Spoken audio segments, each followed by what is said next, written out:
might add some stuff in to these areas here, but these ones are the most important part, like the timing, when we settle, you might access prior to settlement, you might talk about, when the move out date is, or when we can actually have our building and pest, and when we can have our finance due, and if so, how much.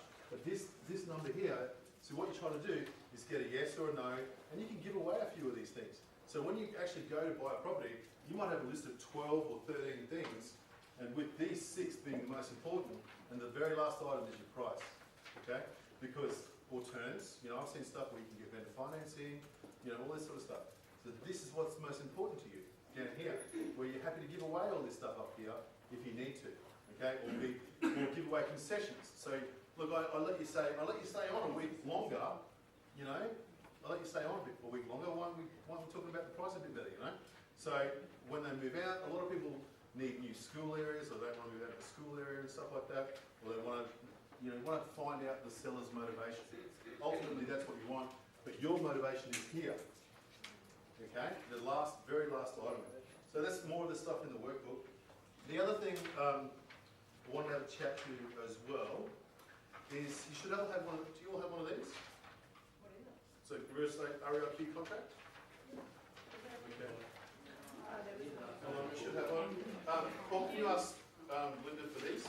Yeah, We'll what is a real estate REP contract? Yeah. So it's something I see quite often when I'm dealing with deals, right? I'm just going to pass it out in a second. So this is one page. Not there? Okay. So page 1, page 2. Page 3, it's upside down. Is it already Page 4. there? Okay, so I want you to, on page 3, once you get your document, you'll see a thing called price. Right, it'll be on the document, the REIQ, every other state's different, of course. You've got purchase price, or deposit holder, purchase price, deposit, finance, and then there's a thing called default interest rates. What page are you on? I'm on page 3 of 12. Page 3 of 12, you'll find it up here. Gotcha. Default interest rate. Want you to pay particular attention to that? So, what's the REIQ now, Cass? Is it 12%? Yeah. Okay. So, what I see a lot of is say we're running late on developments or finance and all that sort of stuff, and we want to extend settlement. If you put 0 here on the default interest rate, then you will get charged nothing, right, for extending settlement. But if you put 0, if you don't fill that in, you can get charged 12% a day on your deposit amount for every day you don't settle with. Okay?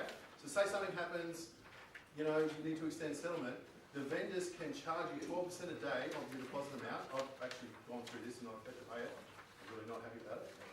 But say the bank has let you down, or you need to re-strategize or redo the loan, like they pulled the funding in the very last moment.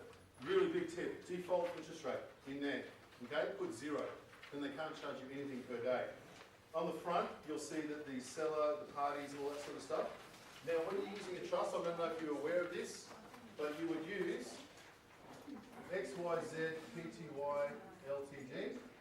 Use the term ATF, the XX trust. That's the other thing I see. Okay? So a lot of people put their name there, or they get it wrong. So you actually have to know the name of your corporate structure. So the buy is XYZ PTY. Can I say? Yep. The term is market ready. You've got to make sure you've got your structure set up Yep. This needs to be set up before you buy. before you buy. You can't just go and sign a contract, because in Queensland we can't do and or nominee. No, you don't want that. No. So XYZ PTY as trustee for the XX trust, or whatever the name of your trust is, that goes in as the buyer. If that doesn't go in as the buyer and you want to use a structure, we've got to rescind this contract and start again. And if you're outside the cooling off period, you might lose your deposit. And you might lose the property, and it's another negotiation tool, isn't it? You might have to go back. They might have found another buyer in the meantime that offered them more money. You have to rescind this contract and start again. They can just cancel your deal and sell it to someone else. So it's really important, people, get that right upon on the contracts, okay? The name of the buyer is the corporate structure as trustee for the trust. And what Martine was saying, you would have this company and trust set up before you go shopping. Okay? You would actually do that before you go shopping, so that way you don't run into foul of that. 5 minutes. Is there any questions? Yes, Paul. Does it cost to be part of a trustee? Does it cost to be part of a trustee? No. Sorry, no, what does that mean? What is No, it costs an annual fee to have a company of about $242 a year to ASIC, and the trust has its own tax return, whatever accounting fees are associated with that. And obviously there's, if it's a business, bookkeeping and, So yeah, there's fees with pretty much everything in the world. It's shit. But it's all about the return, isn't it? What happens after that? Any other questions? Yep. Would you have to say spend money to make money? Yes. Yeah, I think it's more about thinking, like that Napoleon Hill thing, Think and Grow Rich. That's more important than if you can think of a way to make money. I think that's more important.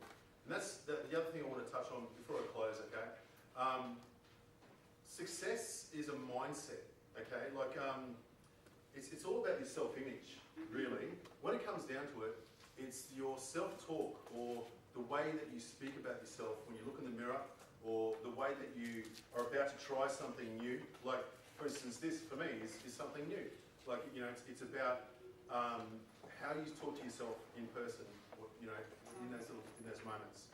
I once had a chat to Ross Clark-Jones. Now, I don't know if you know who he is, but he's a big wave surfer.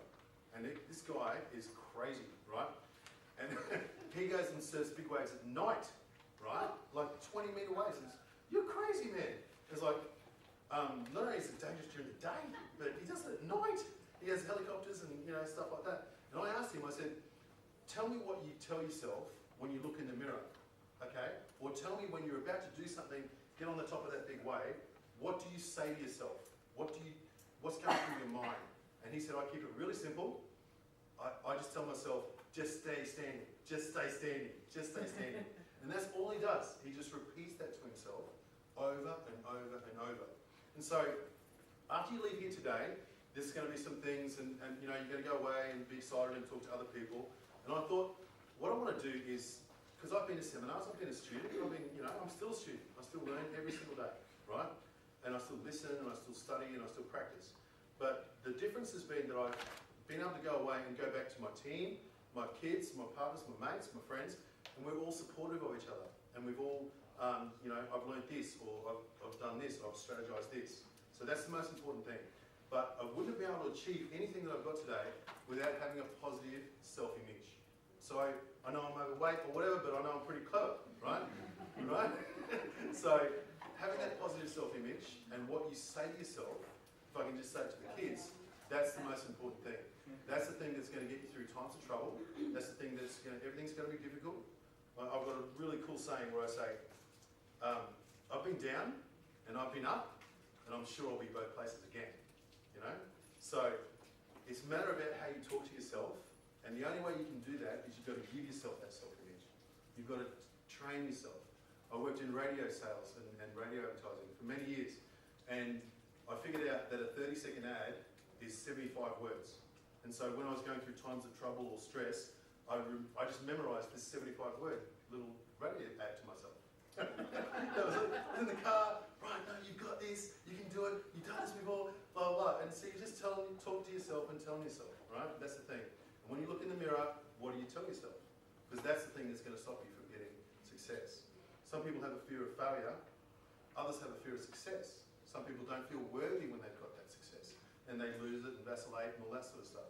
How many times have you seen those people that get $1 million, payout from God Lotto, all that sort of stuff? Next thing you know, they're, 2 or 3 years later, they're back in debt. They're back in a worse position before. You don't have to do large, creative, crazy deals. I mean, that's a Clint Steele's creative, and it's a complex deal. You can do small little deals that make just $200 a month, and every time you do a deal, you get better and better. So the success and the self-image and the way you talk to yourself is the most important thing, and that's what I want to try and give you guys today: a bit of confidence and knowledge, all that sort of stuff. So,